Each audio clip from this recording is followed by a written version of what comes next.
Hi అండి. అందరూ ఎలా ఉన్నారు? బాగున్నారా? నేనైతే చాలా బాగున్నాను. నేనైతే మీ అందరికీ నచ్చే ఒక స్వీట్ రెసిపీతో మీ ముందుకైతే వచ్చేసాను. అదే కలాకండ. ప్రతి ఒక్కరికి ఇష్టమైన స్వీట్ కదండి. ఇంకెందుకు ఆలస్యం వచ్చేయండి ప్రాసెస్‌లో చూసేద్దాం. ఫస్ట్ అయితే మనం స్టవ్ వెలిగించుకొని మనం కలాకండ చేసుకునేది కళాయి అయితే లోతుగా ఉండాలండి. నేను వచ్చేసి అంగన్వాడీ పాలతో కలాకండ అయితే చేస్తున్నాను.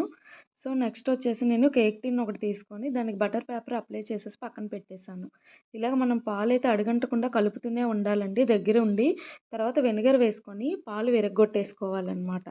పాలు విరుగుతున్నప్పుడు చూడండి మనకు వీడియోలో ఎంత చక్కగా కనిపిస్తుందో. ఇలా పాలు విరిగి దగ్గర పడ్డాక మనకైతే కలకండ రెడీ అవుతుంది. ఇలాంటప్పుడు మన టేస్ట్‌కి తగ్గట్టు పంచదారని, అలాగే యాలకుల పొడిని కూడా వేసుకొని దగ్గరగా ముద్దగా కలిపేసుకొని దగ్గర పెట్టేసుకున్నాక కేక్ మౌల్డ్‌లో స్ప్రెడ్ చేసుకొని కొన్ని నిమిషాలు చల్లారినాక డీమోల్డ్ చేసుకుంటే మనకి ఎంతో టేస్టీగా అయినా ఉండే కలాకండ్ అయితే రెడీ అయిపోయినట్టే. టేస్ట్ అయితే నెక్స్ట్ లెవెల్. నేనే తిని చెప్తున్నాను. ఇలాంటి వీడియోస్, ఇలాంటి రెసిపీస్ కావాలంటే నా ఛానల్‌ని ఫాలో అవ్వండి. ఈ వీడియో గనుక మీకు నచ్చితే please like, share and subscribe అండి. ఉంటాను. Thank you so much. Bye.